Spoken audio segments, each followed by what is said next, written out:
جی quickly تینوں سے جاننا چاہوں گا شفین رادرفورڈ کے بارے میں. کامران ود پشاور زلمی آپ نے تو کلوزلی واچ بھی کیا ہے, کس طرح کا پلیئر ہے اور یہ جو اننگ کھیلی ہے کتنی امپورٹنٹ اننگ ہے؟ بڑی امپورٹنٹ اننگز تھی. آپ دیکھیں تو ہٹ مائر کی جگہ اس کو کھلا رہے ہیں, جو ریگولر ممبر ہے آئی پی ایل میں راجستھان رائل کا مین بیٹسمین ہے. تو میرے خیال سے ڈیرن سمی کو پتا ہے کہ میں نے کس پلیئر سے کام لینا. اس نے پشاور زلمی میں بھی کام لیا, ٹیم میں بھی وہ لے کے آیا. اگر پورم میں آپ کو بتاؤں کیپٹن ہوتا تو یہ کبھی ٹیم میں نہ ہوتا. تو میرے خیال سے اس نے دیکھا کہ کیپٹن ایک سائڈ پہ ہو جائے, مجھے ٹیم بنانی ہے, تو اس نے ٹیم بنائی ہے اور ایکسیلنٹ اننگز کھیلی ہے. اور نیوزی لینڈ نے غلطیاں کی ہیں, آپ دیکھیں کہ ان کے دونوں اسپنرز نے بالنگ کتنی زبردست کی ہے. اپنے نیوزی لینڈ نے جو اسپنرز ہے جو ورلڈ کلاس ہے مچل سینتھر, اس سے صرف 2 اوور کروائے ہیں. آپ دیکھیں کہ یہ غلطیاں خود کی ہیں. تو وہ ابھی بالنگ بھی ارلی کر رہا تھا, اتنی ڈیو بھی نہیں پڑی ہوئی تھی. ویسٹ انڈیز کی مرتبہ تو ٹھیک ٹھاک ڈیو پڑی ہوئی تھی. تو میرے خیال سے یہ کہیں نہ کہیں غلطیاں کی ہیں, وہ ایسی غلطیاں کہ جو ایسے سیزن کپتان سے کوئی ایکسپیکٹ نہیں کر سکتا. تو میرے خیال سے یہ اگر ٹیم کوالیفائی آلموسٹ جیسے باسط بھائی نے کہا باہر ہی ہو گئی ہے, یہ صرف کین ولیمسن کو بلیم دینا چاہیے, اس کی کیپٹنسی کو, اس کے ڈیسیژن کو, بیٹنگ آرڈر کو, پلینگ 11 کو, جیسے اس نے اپنے بولرز کو اچھے طریقے سے یوٹیلائز نہیں کیا. بالکل صحیح ہے. باسط بھائی ابھی آپ یہ کہہ رہے تھے کہ آبویسلی گلین فلپس نے بھی اچھی اننگ کھیلی 40 رن کی, لیکن وہاں سے تو ان کی طرف سے کسی نے 20 بھی نہیں کیا. اگر یہ اننگ شیفین رادرفورڈ کی نہیں ہوتی تو وہ ایک اچھے ٹوٹل پہ نہیں پہنچ پاتے. تو ان کی طرف سے غلطیاں, فائدہ اٹھایا رادرفورڈ نے. تھوڑا سا ایک ایسی بات بولوں, شاید لوگ بولیں گے بالکل ہٹ کے بات کر دی. ولیمسن آئی پی ایل میں اتنا باہر بیٹھا ہے, بہت باہر بیٹھا ہے, مجھے لگتا ہے کپتانی بھول گیا. مطلب ایسی مسٹیک فیلڈ پلیسمنٹ میں دیکھ رہا تھا کہ یہاں جب شاٹ لگتا ہے نا تو ہم ایک وہ خاکہ بناتے ہیں کہ اس ٹائم پہ یہاں پہ فیلڈر ہوگا نا, فائن لیگ اوپر ہوتا ہے, اسکور لیگ پیچھے ہوتا ہے, پل لگا تو میں نے آؤٹ, وہاں فیلڈر ہی نہیں, 6 فیلڈر آف سائڈ پہ لیے ہوئے. ارے میں نے بولا یہ کیا کر رہا ہے, شارٹ فائن بھی اوپر ہے. تو میں نے بولا یہ اچھا پوائنٹ ہے کہ باہر بیٹھے بیٹھے رسٹی ہو جاتے. ضرورت نہیں کہ میں الگ بات کروں گا, علیحدہ تو کرتے ہی منفرد بات ہے. تو میرے لیے حیران کن بات نہیں کہ اسکور لیگ نہیں ہے, فاسٹ بالر پہ 6 فیلڈر آف سائڈ پہ, اور اس کو شارٹ آف لینتھ بال ملی. تو یہ کوشچن مارک ہے کیپٹنسی. بھائی شاہد بھائی جو بولتے ہیں باہر کوئی اور ٹیم ہو, اگر مطلب یہی ایشیائی ٹیم ہوتی ہے تو بڑے سوالات اٹھتے ہیں, بڑے کرٹیسزم ہوتا کہ آپ ٹاس جیت کے فیلڈنگ کر رہے ہیں, آپ اپنے بیسٹ بولر کو پہلا میچ نہیں کھلا رہے. وہ پلیئرز جو آئی پی ایل کھیل کر آئے تھے, رچن رویندرا آئی پی ایل میں 12-13 میچ کھیل کے آیا تھا, اسے آپ پہلے میچ میں کیسے بٹھا سکتے ہیں؟ وہ تو مومنٹم میں, ردم میں. اس کی جگہ آپ نے مارک چیپمین کو کھلا لیا کہ تھوڑی بہت بیٹنگ کر لیتا ہے. ارے رچن رویندرا تو اسٹیبلش بیٹسمین ہے, ورلڈ کپ میں اس نے زبردست 50 اوورز کے ورلڈ کپ میں بہترین بیٹنگ کی تھی.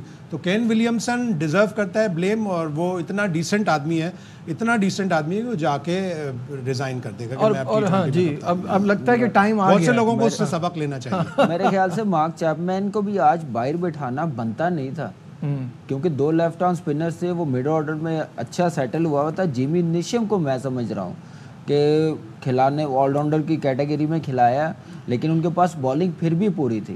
لیکن اس کی جگہ جو آئے کامران وہ دونوں بھی لیفٹ ہینڈر ہیں نا, رچن رویندرا بھی اور جیمی نیشم. رچن کو اس لیے کھلایا, وہ ٹاپ آرڈر کا بیٹسمین. مارک چیپمین ایک اسپیشلسٹ مڈ آرڈر بیٹسمین ہے اور ردم میں بھی ہے. تو میرے خیال سے پلینگ 11 بنانے میں اپنے بالرز کو کیسے یوٹیلائز کیا, وہ کوئی چیز لگی نہیں. ایسے لگا کوئی نیا کپتان بنا.